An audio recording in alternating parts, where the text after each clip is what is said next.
Assalamualaikum warahmatullahi wabarakatuh. Perkenalkan, nama saya Wulan Kusuma Dianirum, NIM 72114171777. Di sini saya akan memaparkan materi komprehensif saya. Yang pertama yaitu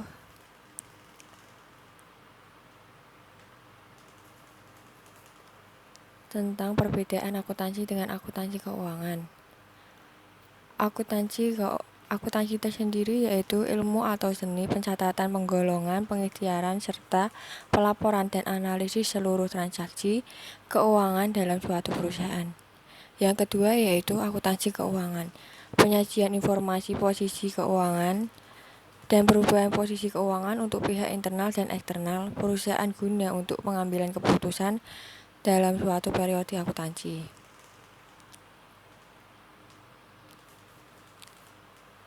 Yang di sini ada laporan keuangan yang berisi pencatatan yang seperti transaksi pembelian dan penjualan dan laporan dibuat dalam periode tertentu.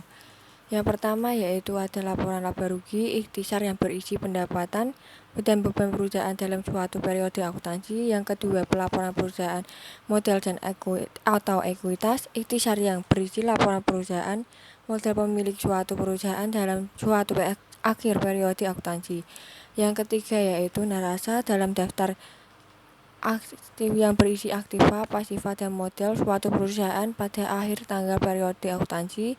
Yang keempat ada laporan arus kas ikhtisar mengenai penerimaan dan pengeluaran yang berasal dari kegiatan perusahaan dalam suatu periode akuntansi. Yang terakhir yaitu catatan atas laporan keuangan yang berisi catatan atas hal-hal yang dilaporkan dalam laporan keuangan. Yang selanjutnya yaitu ada laporan kas.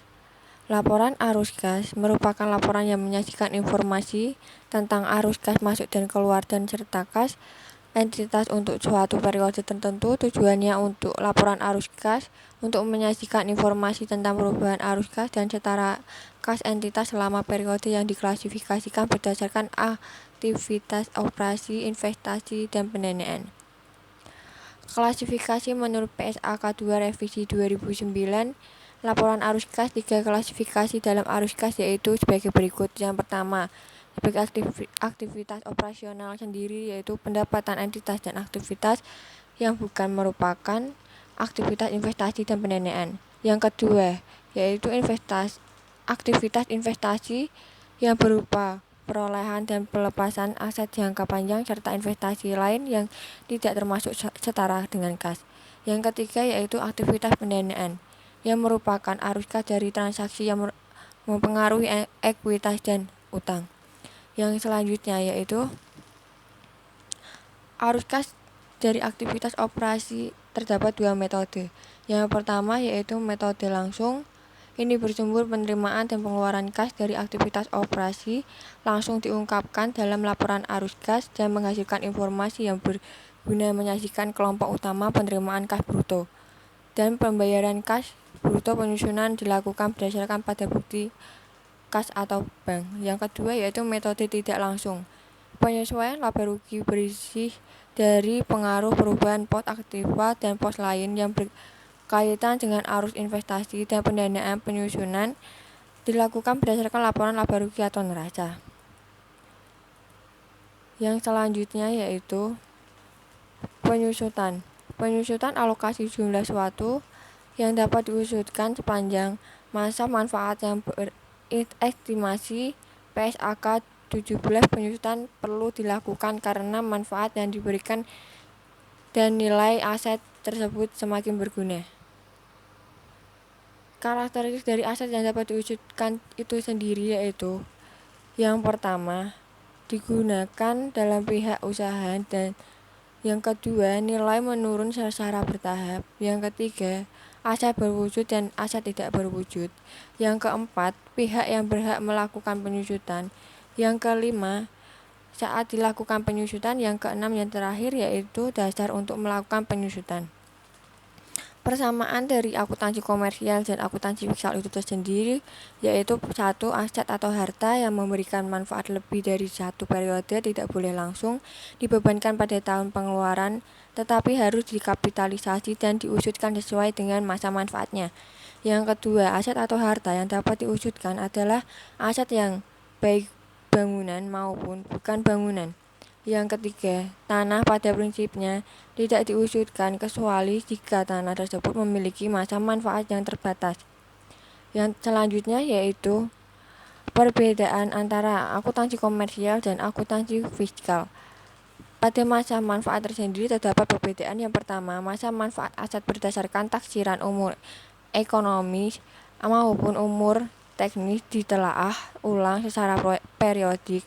Nilai residu bisa diperhitungkan. Sedangkan fiskal, yang pertama ditetapkan berdasarkan keputusan Menteri Keuangan.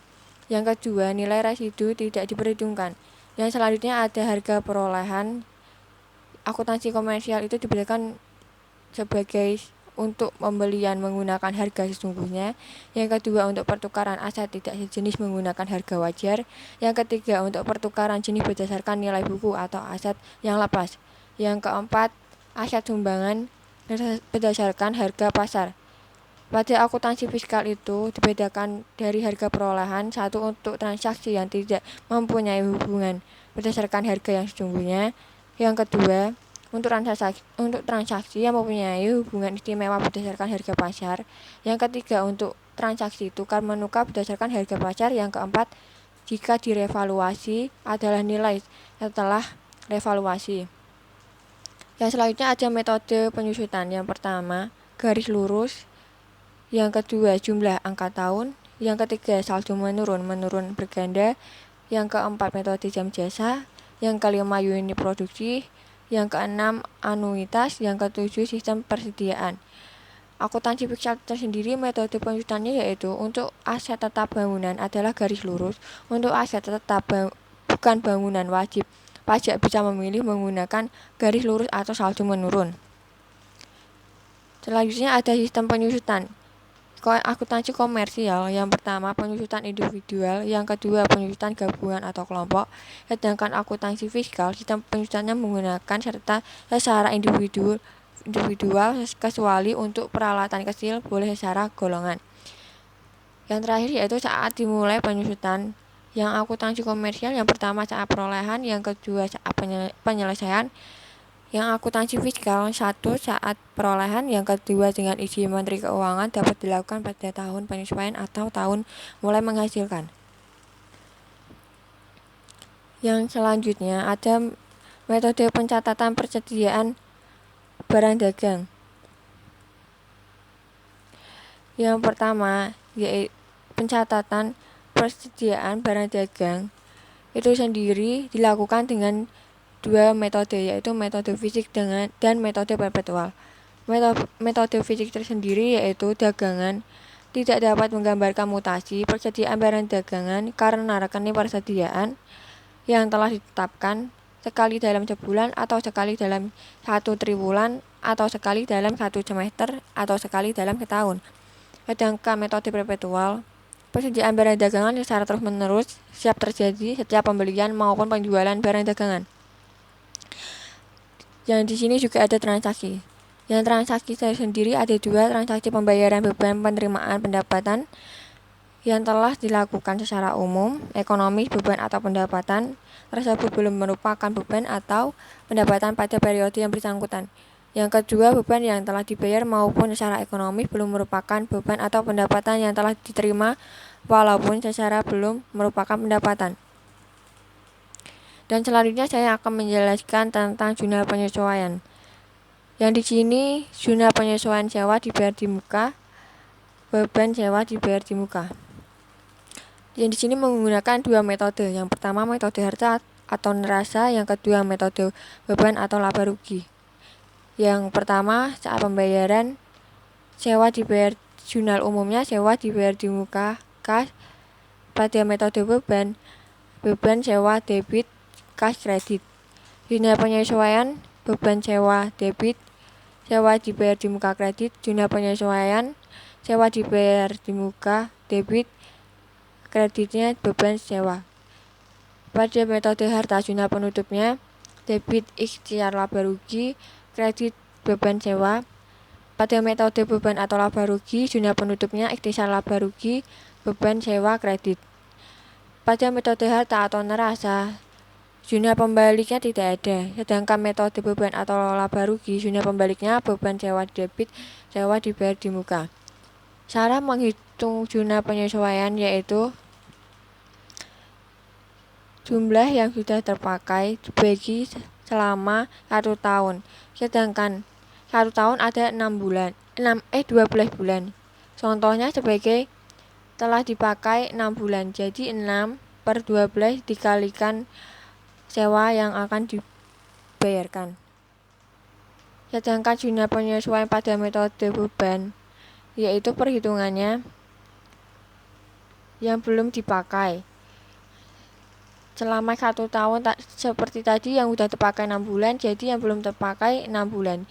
1 tahun ada 12 bulan, 6/12 dikali sewa yang akan dibayar di muka. Dan selanjutnya ada jumlah penyesuaian sewa diterima di muka, pendapatan sewa dibayar di muka. Pada metode harta atau neraca, saat pembayaran kas debit, sewa dibayar muka kredit. Pada metode beban atau laba rugi, saat pembayaran kas debit, pendapatan sewa kredit. Jumlah penyesuaian metode harta atau neraca, yang pertama debit, sewa diterima di muka, yang kedua kredit, pendapatan sewa. Jumlah penyesuaian pada saat metode beban atau laba rugi, pendapatan sewa di debit, sewa diterima di muka, kredit. Jumlah penutupnya pada metode harta, pendapatan sewa debit, ikhtisar laba rugi, kredit.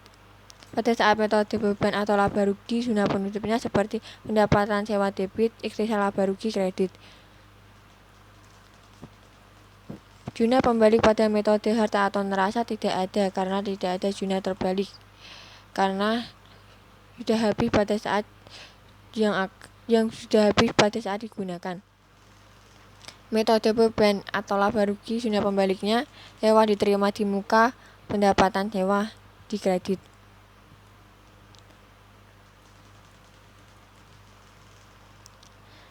Dan di sini saya akan memberikan contoh kasus, yaitu dibayar sewa gedung di muka sebesar 12 juta untuk 12 bulan tanggal 1 Juli 2020. Pertanyaannya, buatlah jurnal pembayaran sewa gedung dengan metode beban atau laba rugi. Yang pertama, jurnal umumnya seperti tanggal 1 Juli 2020, keterangannya beban sewa debit, kas kredit. Beban sewa debit sebesar 12 juta, kas kredit sebesar 12 juta. Dan jumlah penyesuaiannya yaitu perhitungannya tanggal 1 Juli 2020, keterangannya yang dipakai sewa dibayar di muka debit, beban sewa kredit. Perhitungannya yaitu dari 6 bulan yang udah dipakai per 12 bulan dikali 12 juta sama dengan 6 juta. Jadi sewa dibayar di muka debit 6 juta, beban sewa kredit 6 juta.